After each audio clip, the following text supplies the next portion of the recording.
Cadillac Dixon. I'm the Draw My Life Prison Wife. I'm the legally blind artist that is rapping and painting for justice. I am hoping to see justice before it all fades to black. Yes, his shit girl Cadillac. I can actually cut this car off.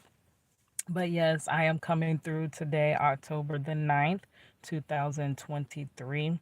I'm coming in. It is already about to be 2 o'clock.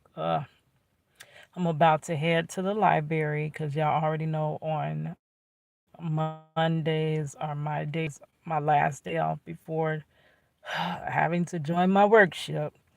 So Mondays I try to knock out my to-do list. So the biggest thing on my to-do list is this issue with my apartment.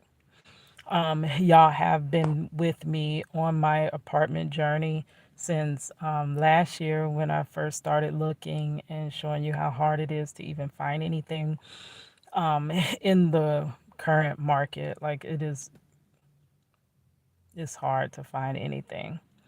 So, just to catch you up, I found something, grace of God, but I found it in the wrong time frame. I was coming to the end of my lease and they wanted 60-day notice before my lease expires if I was going to renew. So just because of that small aspect, I looked and looked and looked and looked and couldn't find anything. So I assumed I had to stay there. I hadn't re-signed a new lease yet, but I was kind of in that in between phase. And of course, right after that, I get a call saying that we have an apartment for you. One of the waiting lists that I was on has something that came available, but it wasn't 60 days prior to my lease ending. It was only 45 days. So you see how this is completely out of my control. It's nothing I could have done to avoid this, really. So I was assured by the person that it's okay to go ahead and take the apartment because the apartment I'm moving from and the apartment I'm moving to have the same corporate company. They do this all the time. It's fine. They will not, it's not going to charge me all this stuff. Um, and what ended up happening, the person I'm working with strategically, this is how I know the devil is out to just crush me and destroy me. And what he's doing is working. It's working. He's taking everything from me. It's like I really don't even know what else he can take, but I hate to say that, but then because then he'll find something else to take from me. God. So they assure me it's okay. It'll be fine. Upon moving out my unit, 26 days after moving out, I get a bill for almost $5,000. And the big chunk of the bill is because I wasn't able to give 60 days notice. So now what they did, I had already secured the first apartment. And after securing the first apartment, paying my deposit, paying my application fee, everything, it's ready. It's ready. We're just waiting on the move-in date because the move-in date wasn't um right next to when I moved out. I literally had to go find a place to stay with people, like not just people, my family, for the last almost 3 months. I had to find somewhere to stay because my new lease wouldn't be ready until October the 15th, which hasn't even come yet. So I'm just in between waiting. I got out of that one apartment, get this big bill. And then I even went to, once I got that big bill, because they're connected through the same corporate company, I asked them, can you help me? Like, I don't understand why I'm getting this bill and your employee is the one that said it was fine as long as she spoke to the other apartment complex. They could transfer it. But now there's no record of that because strategically she was pregnant and she's never coming back. So there's no record of what they told me. So now it's my word against a big ass company. Big ass companies always win, whether right, whether wrong, whether other. They win. Everything is about a money grab, basically. It's not about morals, it's not about values, it's not about right and wrong. It's about money. And I have been violated almost every way in my life. Like legally, every aspect of this legal system seems like it has just crushed and destroyed me, which makes me know that the legal system is not for the regular person. My husband wrongfully convicted, my slip and fall, where I conveniently ruined my whole health for the rest of my life, and the company gets away with it because they had water all over the floor and you permanently injure me. And they call me, they had the lawyer call me the week in between my mother passing away wrongfully and her funeral to tell me, yes, ma'am, it's your fault. You slipped in your dress. So you get nothing. I slipped in my dress. My mother's wrongful death from an outpatient surgery. Can't fight them. Nobody want to take your case. My identity theft. My identity stolen. And because the person that stole my identity was a minor, they protected them and violated me. There was so much stuff about my case I couldn't find out because the person that perpetrated against me was a minor. When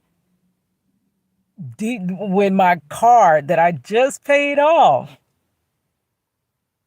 got totaled in front of my house. In front of my house, girl. I just parked. We were at a Mardi Gras at Universal. I said, let me get home because these people out here drinking. I want to just go home. I go all the way home, 20-some minutes away, just to when I park my car, a drunk driver come through, plows right into my car, pushes my car 10 to 15 feet, destroys it, totals it. My dad takes off, chases the car. The police say, don't pursue him, we'll pursue him. They went, they found this man passed out behind the wheel in his car, drunk. He does like 1 day in jail. And guess who pays the penalty? I do. I had to replace my whole car because you want to drive drunk. I have never seen this legal system ever, ever, ever, ever, ever work for the person who is actually in the right, the common citizen. It's annoying. I mean, just violate it in every way you can. And the violation usually is because you are poor. If you cannot afford legal representation, you are going to be taken advantage of. The poor. That's who we take advantage of in this society. I know because I'm poor. And I've been taken advantage of in every way you can think of. So I found out about this. I first went to legal aid, and legal aid wasn't able to help me. And I found out about this other, I don't even know what they're called. I'll find it later. Maybe it could help somebody else. I don't know. But what they do is if you are low income, they basically consultate with you over the phone. They give you the legal advice right then and there, but you pass this screening first. And as he listens to my case, he's like, oh, I forgot to tell you what they did. So what they did, I already paid my first apartment deposit, application fee, moving in. You know who I need to get in touch with? That's who can break my story. Africa Diaspora News. I need to get in touch with Phil. I know Phil. Phil would get on their butt. He does not play when there is discrimination. So yeah, I'm finna make an email. I know my hand's gone to bed. This hand here gone to freaking bed. But we finna figure out right after I yeah, we about to put them on blast. See, this is why it happens, because we don't have a voice. That too. The poor has no voice. So you can do whatever you want to the poor because they know the poor can never get their story out. There's nowhere to go to get your story out. So yeah, I'm about to write Phil at Africa Diaspora News. I'm finna tag you here, Phil. I need your help. They're taking my apartment just because they can. So what they did, I paid all of that. And then they come back when it's time for my, because at first it was like, oh, we got a new unit that's coming available sooner, September 21st. Which is actually the birthday of my sister that passed last year. That's her birthday. So I know he said the 21st. I'm not going to forget my sister's birthday. I know that's what you said. So when the 21st approaches, I'm like reaching out to them like, hey, what do I need to do to move in? And they're like, oh, hold on. There's a problem there. We see where you owe our company almost $5,000. And I'm like, no, it's still under dispute, y'all. I'm still within my dispute time with that. Still under dispute. You haven't even settled whether that is my debt or not. Well, because it shows you owe this amount, we can't allow you to move into the other apartment. And yes, you can miss your move-in date. The next apartment's not available to November something. And I'm like, it's almost like I'm like, run me the short end. Come on, run me the short end of the stick. Run it to me, give it to me, give it to me. Because I already know it's coming. I always get the short end of the stick. Always. It's like no matter how good I try to be, I've tried in my life to be the best person I could be. I don't even know how to be a better person. I have spent my whole life trying to be the best person I can be. And despite it all, I never rise up. I never do. So I woke up today just feeling like, so I have to go and call them to try to make payment arrangements. The money I don't have. I don't have it. I don't even. But I have to make payment arrangements with them. And by it being so close to October the 15th, which happens to be my father's birthday, by it being so close to October the 15th, that apartment could be gone too. So I said I have to, get myself prepared. Mentally, I'm anxious, I'm overwhelmed. In the back of my mind, I always know that in my subconscious, I know I lose. I've literally lost everything in my life. And I'm saying that because there'll be something found that I can lose that too. So I hate to even call it because I know something else will go down. I'm just tired, y'all. I'm tired of fighting. I'm fighting, trying to keep working. I'm being mistreated at work because disabled. I can't do, everything. But I mean, I know there's some things I can't do, but God dog it, the things I can do, I excel in it.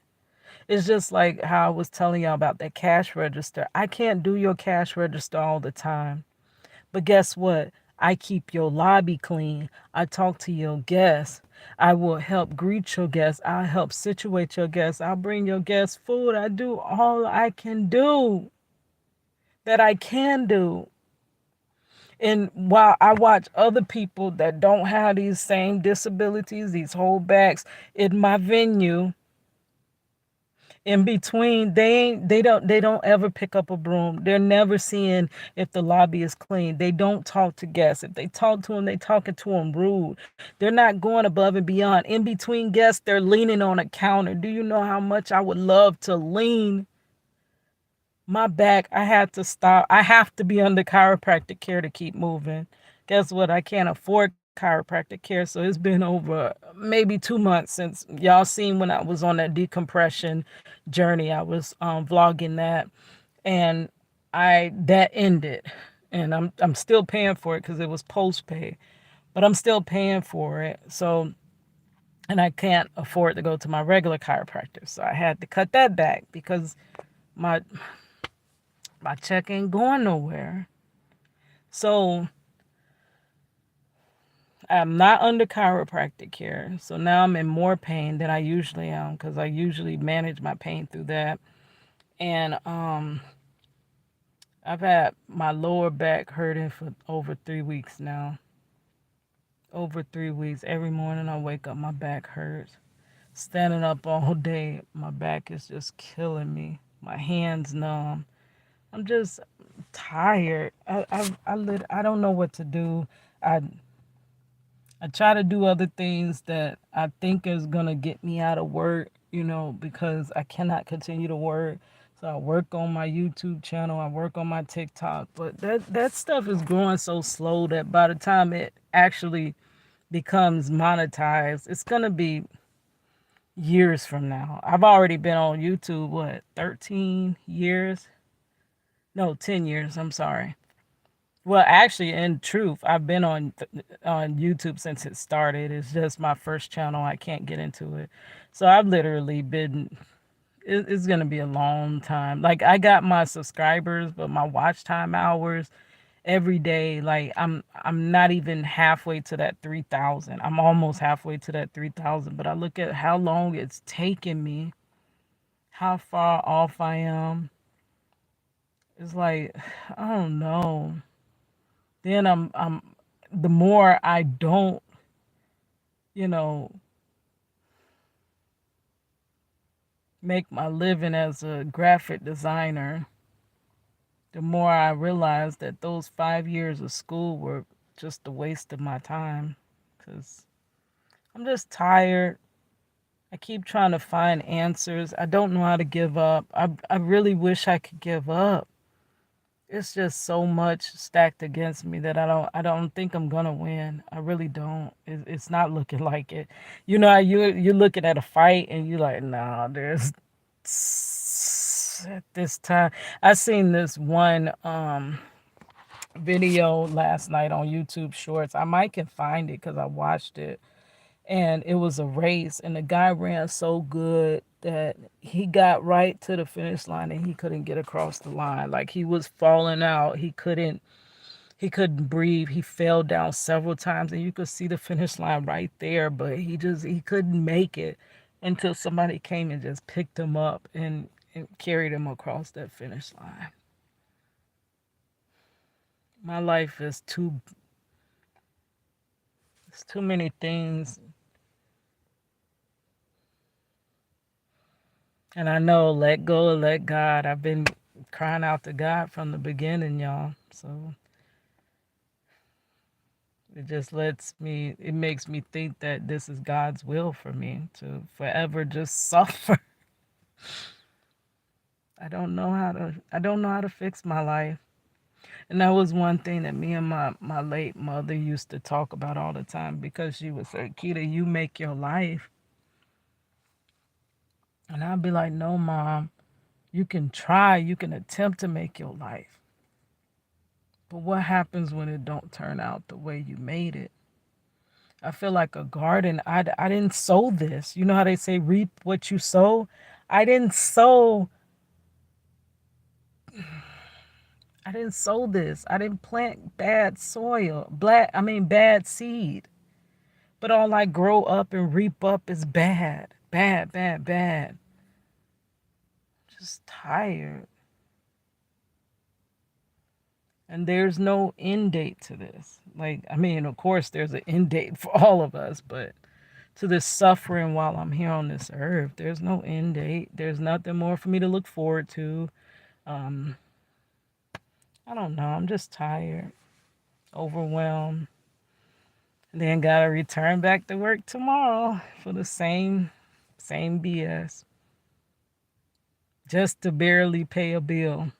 because I don't even make enough to survive. If I could have seen that this was where I was going to be at 42 in my life, when I started on my journey at 17, 18, and if I really could see where I would be at 42, I wouldn't have tried so hard. All my trying has been in vain. Everything I've done, it's been in vain. All right, I don't know if this is just a mood or if this is gonna be, but this is what I'm feeling today.